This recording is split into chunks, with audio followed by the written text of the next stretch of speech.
We have been studying the Lent series. ನಾವು ಈ ಒಂದು ಲೆಂಟ್ ಈ ಒಂದು ದಿನಗಳ ಒಂದು ಅಧ್ಯಯನ ಮಾಡ್ತಾ ಬರ್ತಾ ಇದ್ದೀವಿ. Today is the fourth sermon from this series. ಇವತ್ತು ಒಂದು ನಾಲ್ಕನೇ ಒಂದು ಸಂದೇಶವು ಈ ಒಂದು ದಿನಗಳಲ್ಲಿ ನಾವು ಮಾಡುತ್ತೇವೆ. So today's sermon I have titled as Saving Grace. ಇವತ್ತು ರಕ್ಷಿಸುವಂತ ಕೃಪೆ. The scripture portion has been read to us from Romans and Titus. ಈಗ ನಾವು ರೋಮ ಬರೆದ ಪತ್ರಿಕೆಯಿಂದ ಮತ್ತೆ ತೀತನ ಪತ್ರಿಕೆಯಿಂದ ನಾವು ಈಗಾಗಲೇ ಆ ಒಂದು ವಾಕ್ಯಗಳನ್ನು ನಾವು ಓದಿದ್ದೇವೆ. So this passage talks about how grace saves us. ಈ ಒಂದು ಅಧ್ಯಯನದಿಂದ ನಾವು ತಿಳಿದುಕೊಳ್ಳುವುದು ಏನಂದ್ರೆ ಹೇಗೆ ಕೃಪೆ ನಮ್ಮನ್ನು ರಕ್ಷಿಸುವುದಾಗಿದೆ. In this portion, Romans 3 verses 22 to 23. ಈಗ ರೋಮ ಬರೆದ ಪತ್ರಿಕೆಯಲ್ಲಿ 3ನೇ ಅಧ್ಯಾಯದಲ್ಲಿ ಇಲ್ಲಿ ಇರುವ ವಾಕ್ಯಗಳನ್ನ ನಾವು ಓದುವುದಾದ್ರೆ and Titus 3:3 ಅದೇ ರೀತಿಯಲ್ಲಿ ತೀತನು 3:3 Bible says all have been sinners and sinned against God. ಸತ್ಯವೇದವು ಇಲ್ಲಿ ನಮಗೆ ಸ್ಪಷ್ಟವಾಗಿ ಹೇಳ್ತಾ ಇದೆ, ಎಲ್ಲರೂ ದೇವರಿಗೆ ವಿರೋಧವಾಗಿ ಪಾಪ ಮಾಡಿದ್ದಾರೆ ಎಂಬುದಾಗಿ. All of us are sinners. ಎಲ್ಲರೂ ಪಾಪಿಗಳಾಗಿದ್ದಾರೆ. Do you like to listen that? ನೀವು ಇದನ್ನ ಕೇಳೋದಕ್ಕೆ ಒಪ್ಪಿಕೊಳ್ಳುತ್ತೀರಾ? If anybody tells you you are wrong, you feel okay? ಯಾರಾದರೂ ನಿಮ್ಮನ್ನು ನೋಡಿ ನೀನು ಮಾಡಿದ್ದು ತಪ್ಪು, ನೀನು ಕೆಟ್ಟವನು ಎಂಬುದಾಗಿ ಹೇಳಿದ್ರೆ ನೀವು ಒಪ್ಪಿಕೊಳ್ಳುತ್ತೀರಾ? Immediately we get angry, right? ನಮಗೆ ತಕ್ಷಣ ಅಲ್ಲಿ ನಮಗೆ ಏನ್ ಬರುತ್ತದೆ? ಕೋಪ ಬರುತ್ತದೆ. We don't like to listen we are wrong. ನಾವು ಕೆಟ್ಟವರಾಗಿ ಹೇಳೋದಕ್ಕೆ ನಾವು ಕೇಳಿಕೊಳ್ಳೋದಕ್ಕೆ ಇಷ್ಟಪಡೋದಿಲ್ಲ. If someone calls you you are a bad person, ಇವಾಗ ಯಾರೋ ಒಬ್ರು ನಿಮ್ಮನ್ನ ಕೆಟ್ಟವರು ಎಂಬುದಾಗಿ ನಿಮ್ಮನ್ನ ಕರೆದ್ರೆ we don't like to smile. ನೀವು ಅವನ್ನ ನೋಡಿ ನಗೆಯೋದಕ್ಕೆ ಇಷ್ಟಪಡೋದಿಲ್ಲ. You feel angry. ನಿಮಗೆ ತುಂಬಾ ಕೋಪ ಬರುವುದಾಗಿದೆ. The Bible says ಸತ್ಯವೇದ ಹೇಳುತ್ತದೆ, all of us are sinners ಎಲ್ಲರೂ ಪಾಪಿಗಳಾಗಿದ್ದೇವೆ and we have lost God's glory. ನಾವೆಲ್ಲರೂ ದೇವರ ಮಹಿಮೆಯನ್ನು ಕಳೆದುಕೊಂಡಿದ್ದೇವೆ. Do you feel angry at God? ನೀವು ದೇವರಿಗೆ ವಿರೋಧವಾಗಿ ನೀವು ಈಗ ಕೋಪ ಪಡ್ತೀರಾ? Because God calls you sinner. ಕಾರಣವೇನೆಂದ್ರೆ ದೇವರು ನಿಮ್ಮನ್ನ ಪಾಪಿ ಎಂಬುದಾಗಿ ಕರೀತಾ ಇರೋ ಕಾರಣದಿಂದ. Many people do not know what is sin. ಅನೇಕರಿಗೆ ಪಾಪ ಎಂಬುದಂದ್ರೆ ಏನು ಎಂಬುದಾಗಿ ಗೊತ್ತಿಲ್ಲ. That is why we may feel like what I have done, why I am a sinner. ಅದಕ್ಕೇನೆ ನಾನು ಏನ್ ತಪ್ಪು ಮಾಡಿದ್ದೀನಿ, ನಾನು ಯಾವ ಪಾಪ ಮಾಡಿದ್ದೀನಿ ಎಂಬುದಾಗಿ ನಾವು ನಂಬಿಕೊಳ್ಳೋದಿಲ್ಲ. Some people think only drinking is sin. ಕೆಲವರು ಕುಡಿಯುವುದು ಅದು ಒಂದು ಪಾಪ ಎಂಬುದಾಗಿ ತಿಳಿದುಕೊಂಡಿದ್ದಾರೆ. Smoking is sin. ಮತ್ತೆ ಧೂಮಪಾನ ಮಾಡುವುದು ಒಂದು ಪಾಪ ಎಂಬುದಾಗಿ ತಿಳಿದುಕೊಂಡಿದ್ದಾರೆ. Adultery is sin. ಇಲ್ಲ ವ್ಯಭಿಚಾರ ಎಂಬುದು ಒಂದು ಪಾಪ ಎಂಬುದಾಗಿ ತಿಳಿದುಕೊಂಡಿದ್ದಾರೆ. Killing is sin. ಇಲ್ಲ ಒಬ್ಬರನ್ನ ಅತ್ಯಾಚಾರ ಮಾಡೋದು ಪಾಪ ಎಂಬುದಾಗಿ ತಿಳಿದುಕೊಂಡಿದ್ದಾರೆ. ಕೊಲೆ ಮಾಡೋದು ಎಂಬುದಾಗಿ. Cheating is sin. ಇಲ್ಲ ಒಬ್ಬರನ್ನ ಮೋಸ ಮಾಡೋದು ಒಂದು ಪಾಪ ಎಂಬುದಾಗಿ ತಿಳಿದುಕೊಂಡಿದ್ದಾರೆ. Some others believe speaking bad words sin.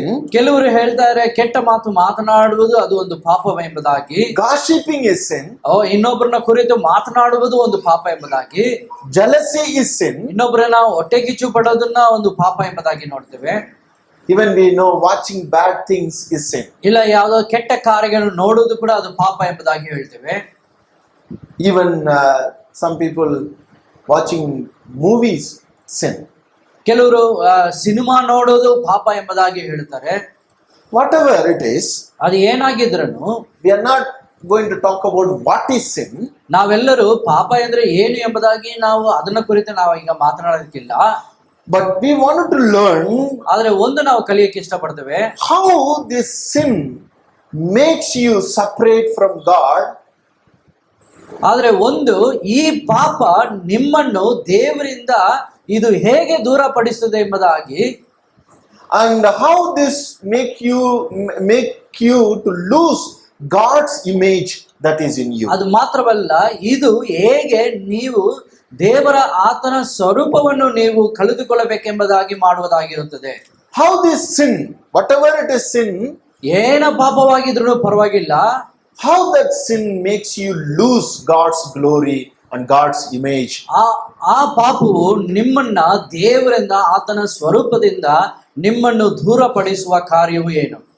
It is very important to know how sin makes you away from God. ಇದು ನಮಗೆ ತುಂಬಾ ಮುಖ್ಯವಾದ ಒಂದು ಕಾರ್ಯ, ಹೇಗೆ ಪಾಪ ದೇವರಿಂದ ದೂರಪಡಿಸಿದೆ ಎಂಬುದನ್ನು.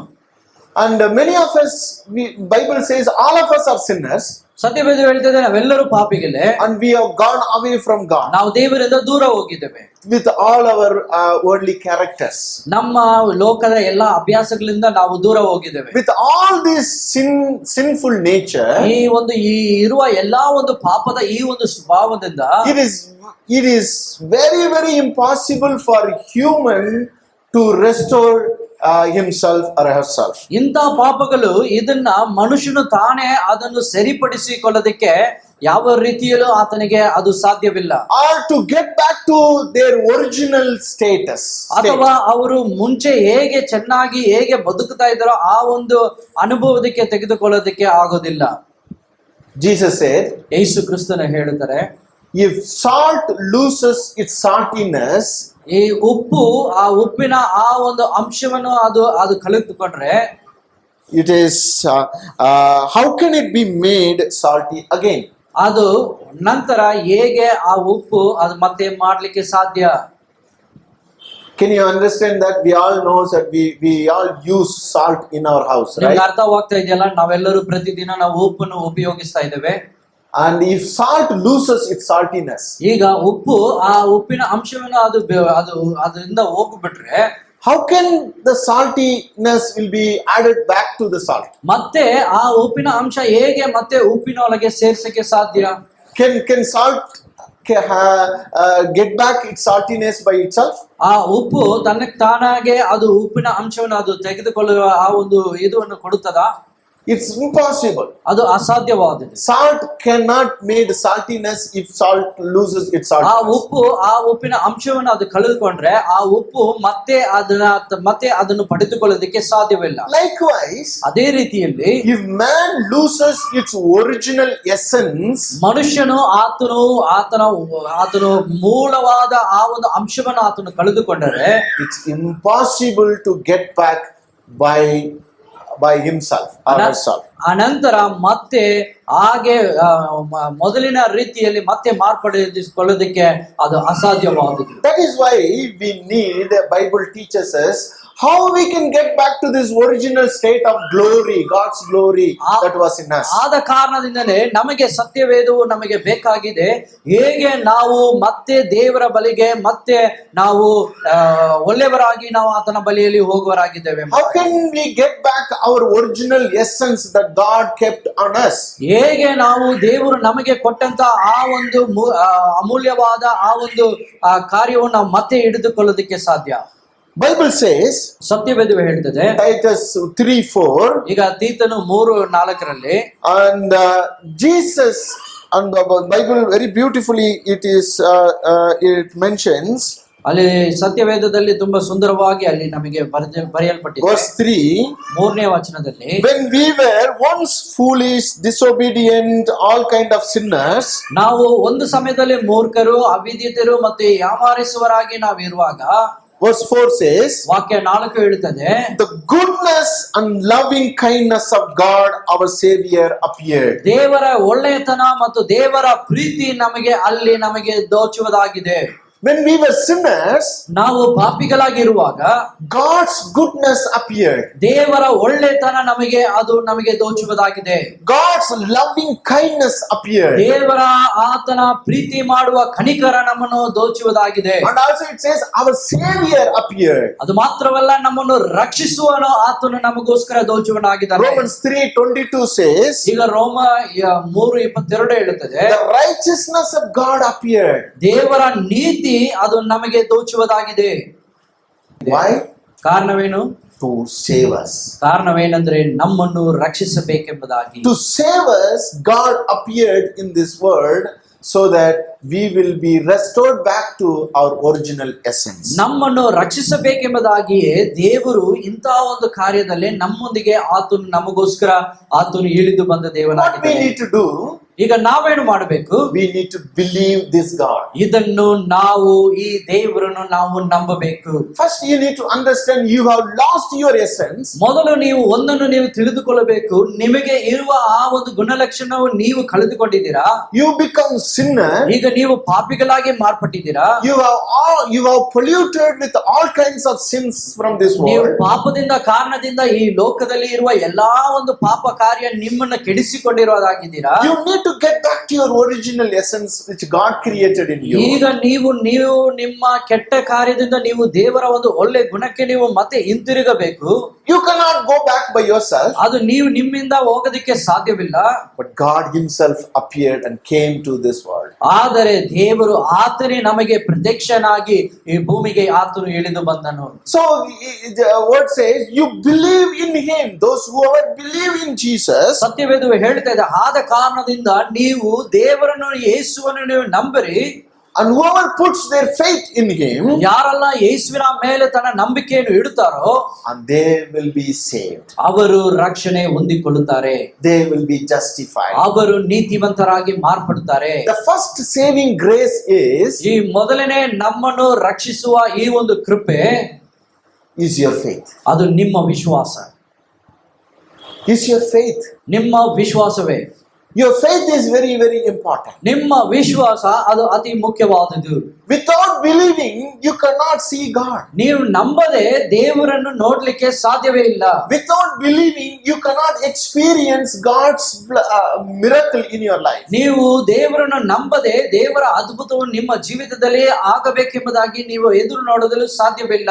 Without believing, you cannot experience the original essence, the image of God in you. ನೀವು ದೇವರನ್ನು ನಂಬದೆ ನೀವು ಹೇಗೆ ನೀವು ಒಳ್ಳೆ ನೀತಿವಂತರಾಗಿ ಮೊದಲು ಹೇಗಿದ್ದೀರೋ ಎಂಬುದನ್ನು ಅದನ್ನು ಅನುಭವಿಸಲು ಸಾಧ್ಯವಿಲ್ಲ. Without believing in Jesus, you cannot get back to your original glory.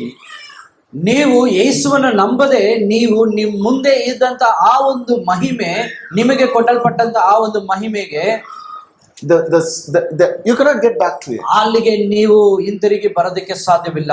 The saving grace is ನಮ್ಮನ್ನು ರಕ್ಷಿಸುವ ಆ ಒಂದು ಕೃಪೆ, your faith. ಅದು ನಿಮ್ಮ ವಿಶ್ವಾಸ. Jesus requires your faith. ಯೇಸುಗೆ ನಿಮ್ಮ ವಿಶ್ವಾಸ ಅಗತ್ಯವಿದೆ.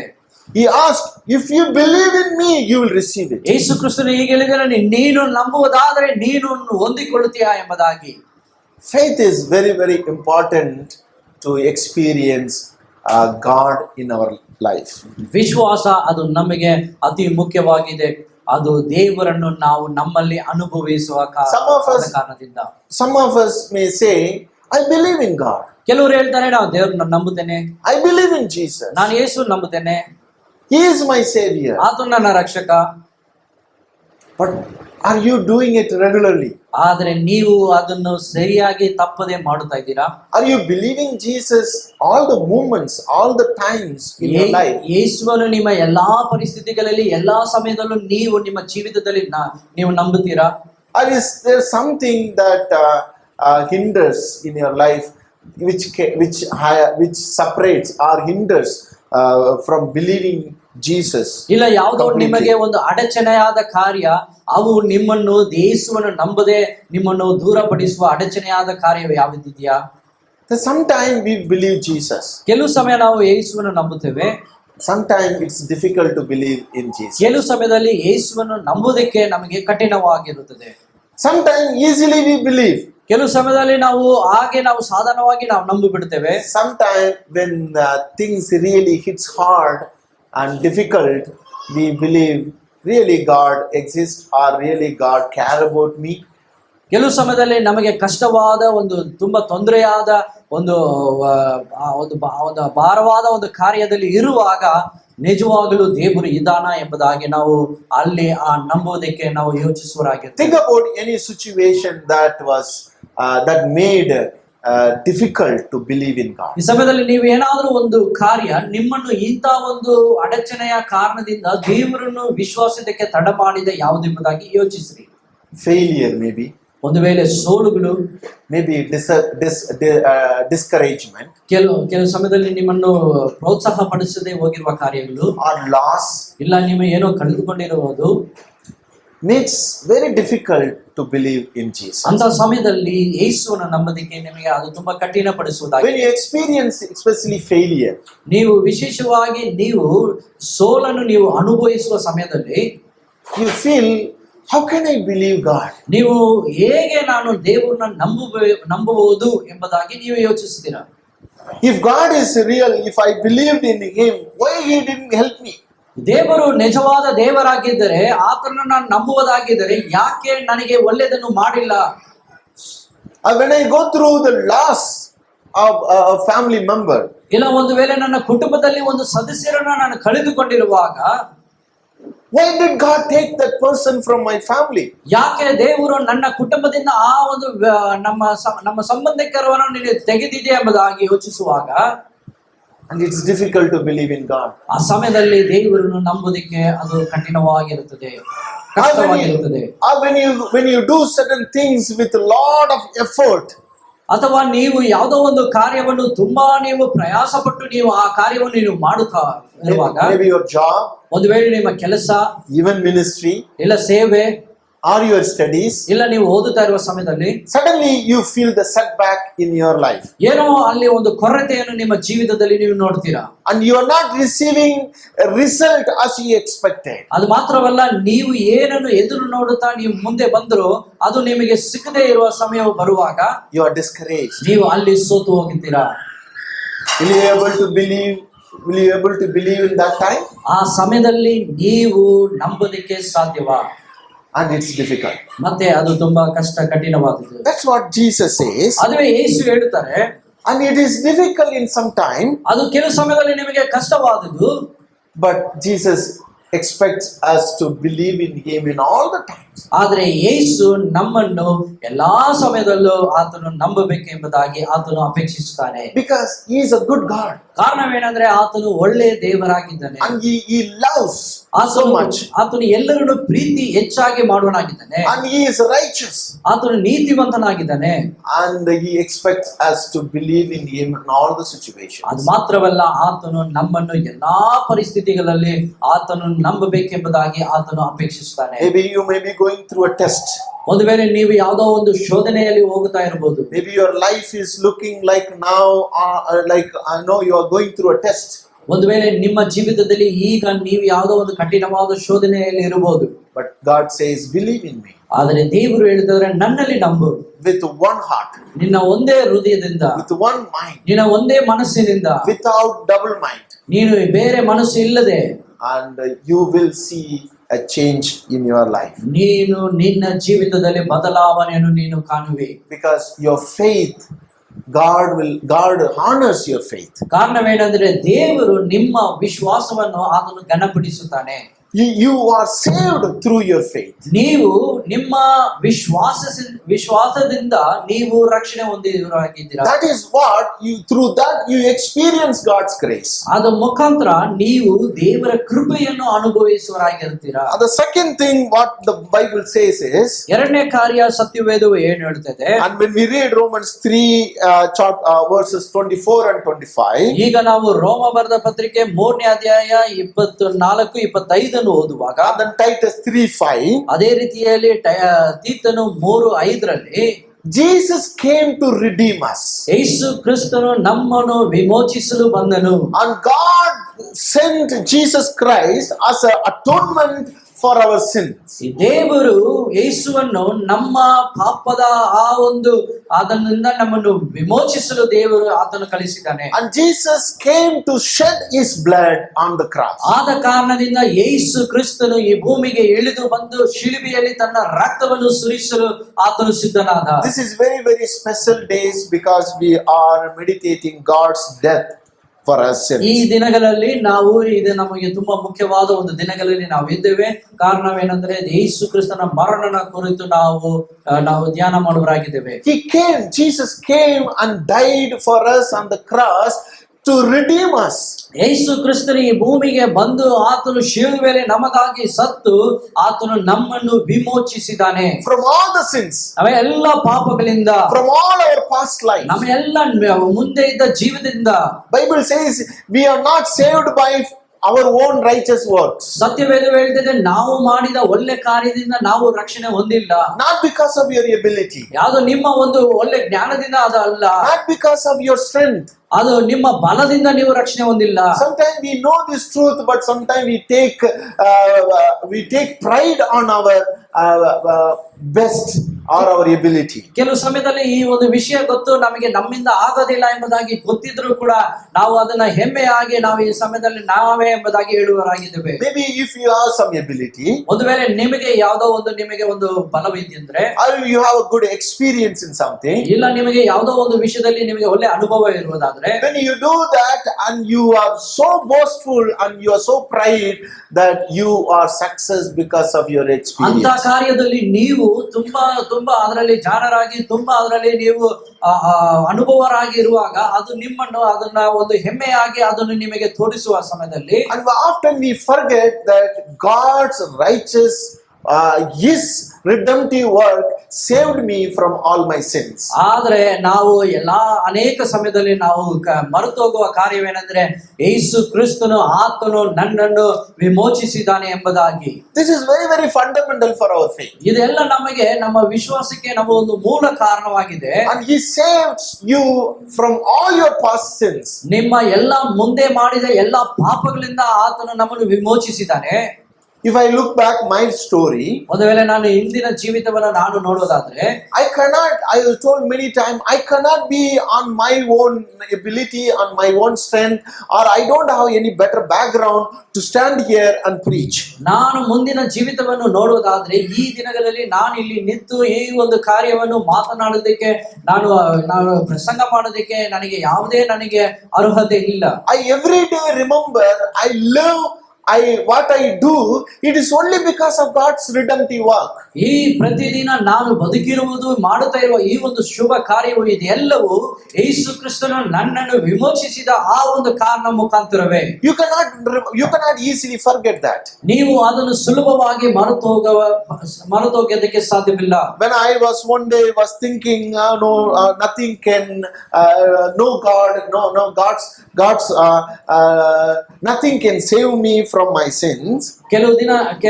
ನಾನು ಹಿಂದಿನ ಜೀವಿತದಲ್ಲಿ ನಾನು ನೋಡುವುದಾದ್ರೆ ದೇವರು ಇಲ್ಲ, ದೇವರು ನಮ್ಮನ್ನು ರಕ್ಷಿಸುವುದಿಲ್ಲ, ದೇವರು ಯಾವ ಪಾಪದಿಂದ ನಮ್ಮನ್ನು ವಿಮೋಚಿಸುವುದಿಲ್ಲ ಎಂಬುದಾಗಿ ನಾನು ಯೋಚಿಸ್ತಾ ಇದ್ದೆ. When everybody said God loves you, I did not believe that God loved me. ಎಲ್ಲರೂ ಬಂದು ದೇವರು ನಿಮ್ಮನ್ನು ಪ್ರೀತಿ ಮಾಡುತ್ತಾರೆ ಎಂಬುದಾಗಿ ಹೇಳುವಾಗ ನಾನು ಅದನ್ನು ನಂಬಿಲ್ಲ. When everybody said God forgives your sin, I did not believe. ಎಲ್ಲರೂ ಬಂದು ದೇವರು ನಿನ್ನ ಎಲ್ಲ ಪಾಪಗಳನ್ನು ಕ್ಷಮಿಸುತ್ತಾನೆ ಎಂಬುದಾಗಿ ಹೇಳುವಾಗ ಅದನ್ನು ನಾನು ನಂಬಿಲ್ಲ.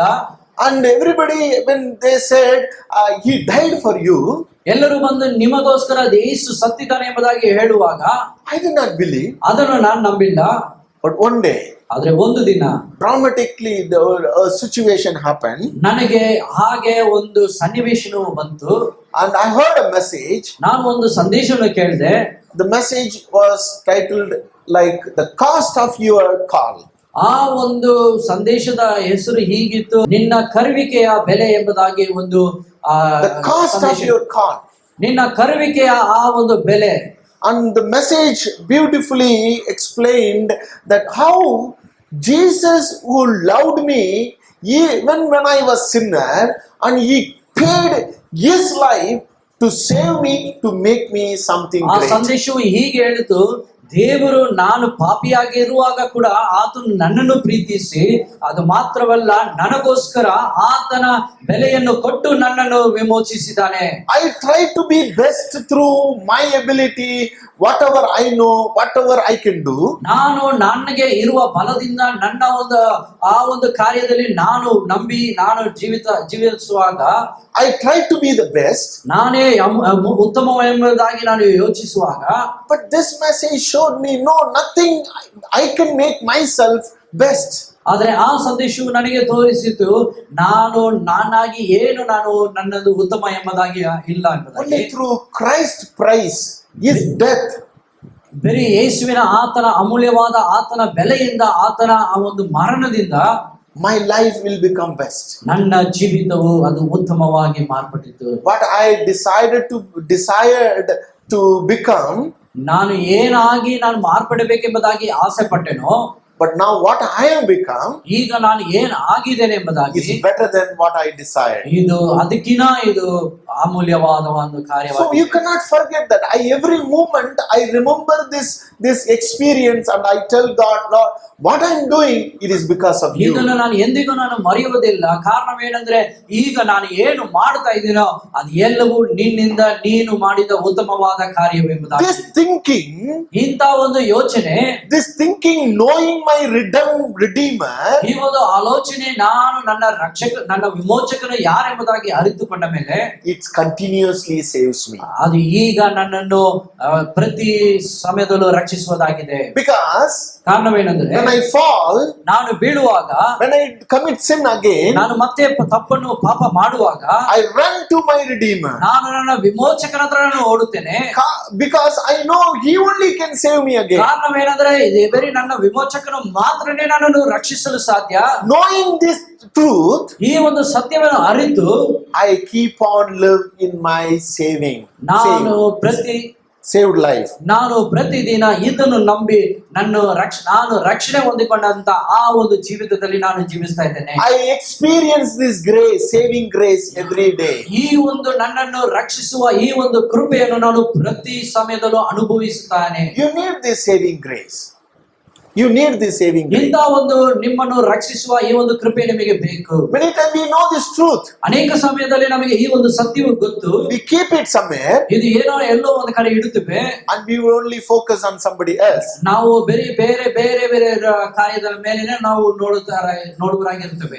We tend to forget this saving grace. I need it every time. ಈ ಒಂದು ನಮ್ಮನ್ನು ರಕ್ಷಿಸುವ ಈ ಒಂದು ಕೃಪೆ ನನಗೆ ಪ್ರತಿ ಸಲ ನಮಗೆ ಬೇಕು ಎಂಬುದನ್ನು ನಾವು ಮರೆತು ಹೋಗ್ತೇವೆ. If you are not remembering it, ಈಗ ನೀವು ಅದನ್ನು ಯೋಚಿಸದೆ ಹೋಗುವಾಗ your pride will take over you. ನಿಮ್ಮ ಹೆಮ್ಮೆ ನಿಮ್ಮನ್ನು ಅದು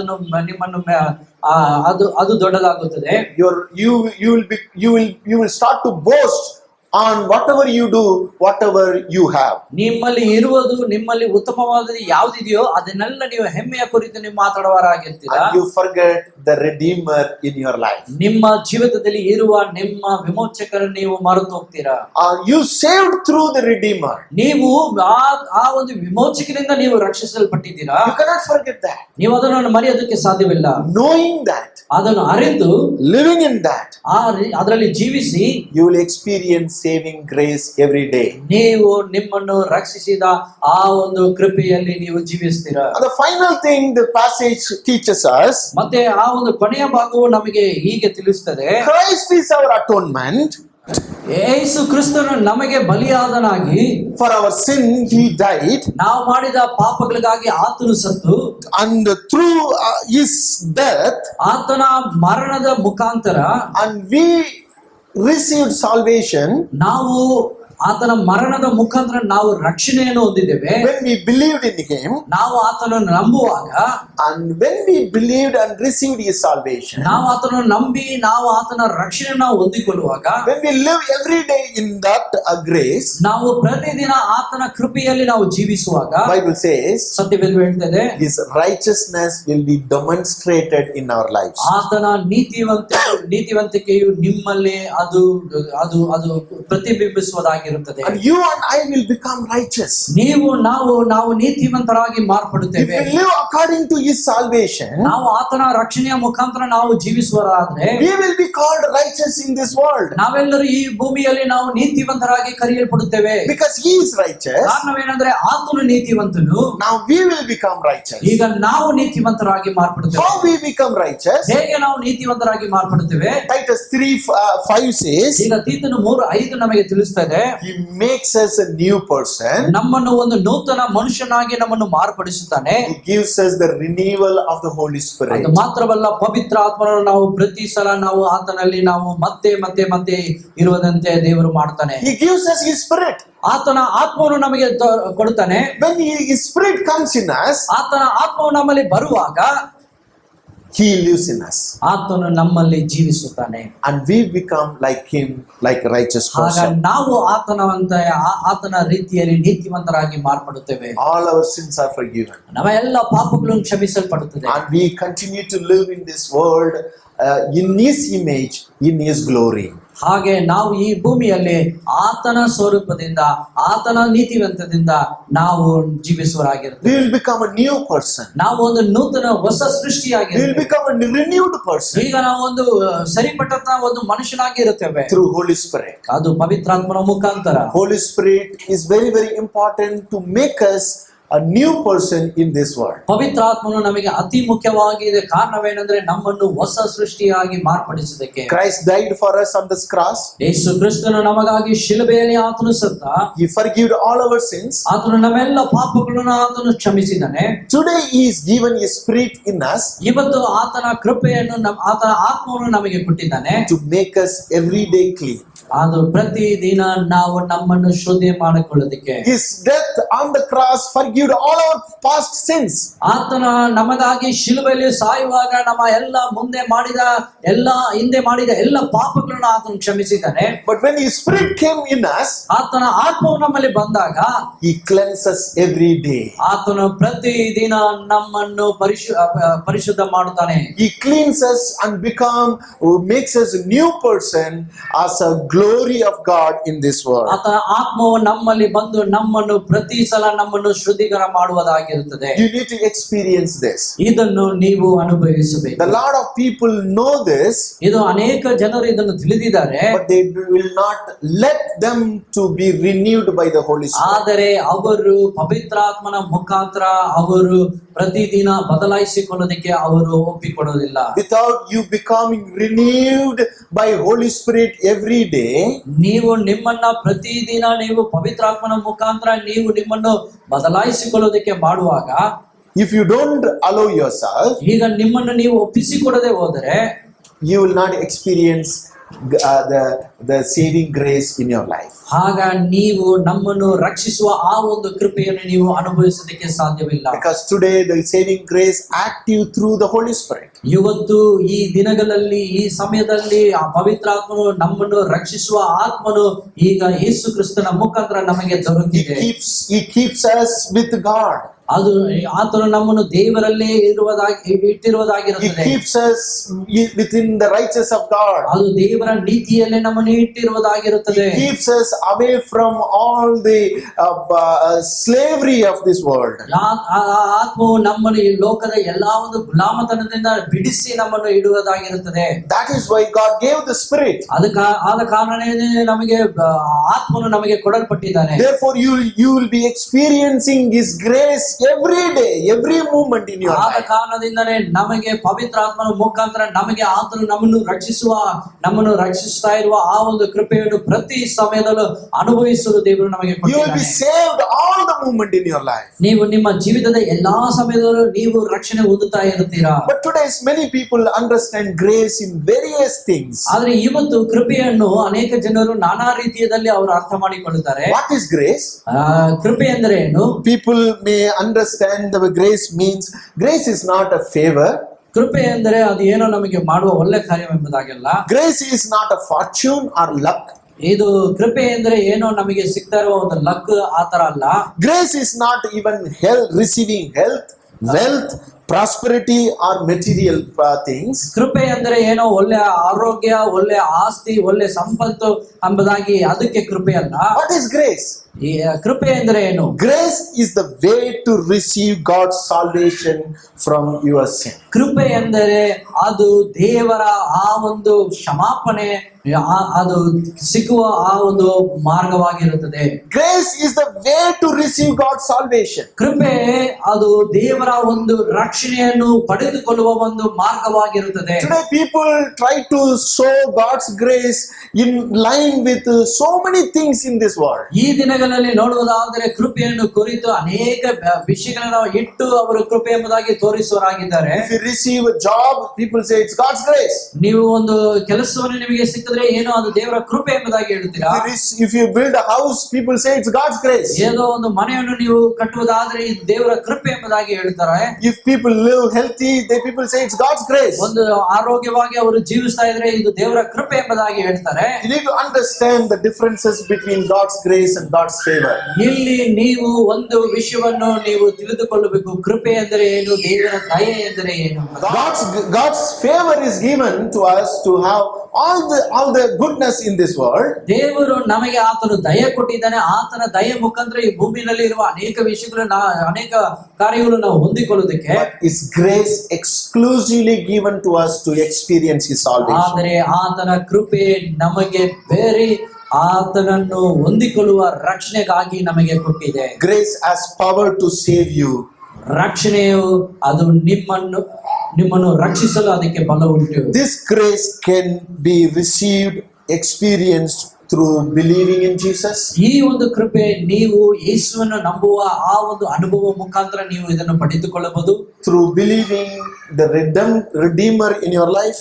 ನೀವು ನಿಮ್ಮನ್ನು ವಿಮೋಚಿಸಿದ ದೇವರ ಮುಖಾಂತರ ನೀವು ಅರಿತುಕೊಳ್ಳಬಹುದು.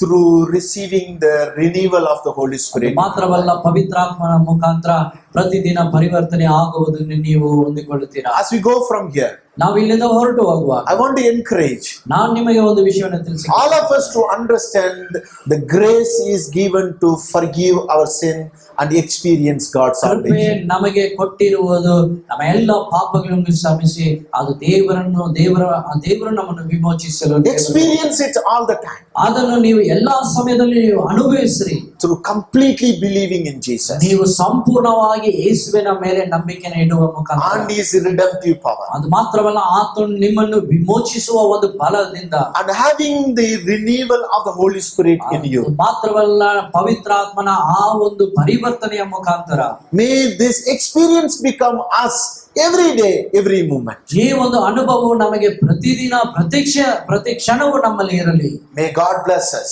ದೇವರು ನಮ್ಮನ್ನು ಆಶೀರ್ವದಿಸಲಿ. As we go from here, ನಾವೆಲ್ಲಿಂದ ಹೋಗುವಾಗ may this word become true in all of ourselves. ಈ ಒಂದು ವಾಕ್ಯಗಳು ನಮ್ಮೆಲ್ಲರ ಜೀವಿತದಲ್ಲಿ ಅದು ನಮಗೆ ಅನುಭವವಾಗಿ ಮಾರ್ಪಡಲಿ. And we experience the saving grace in all our lives. ನಾವು ಎಲ್ಲಾ ಸಮಯದಲ್ಲಿ ಈ ಒಂದು ರಕ್ಷಣೆ ಮಾಡುವ ನಮ್ಮ ಈ ಒಂದು ಕೃಪೆಯನ್ನು ನಾವು ಎಲ್ಲಾ ಸಮಯದಲ್ಲಿ ಇದನ್ನು ಅನುಭವಿಸುವರಾಗಿ ಮಾರ್ಪಡೋಣ. And may God bless you. ದೇವರು ನಿಮ್ಮನ್ನು ಆಶೀರ್ವದಿಸಲಿ. Amen. ಆಮೆನ್.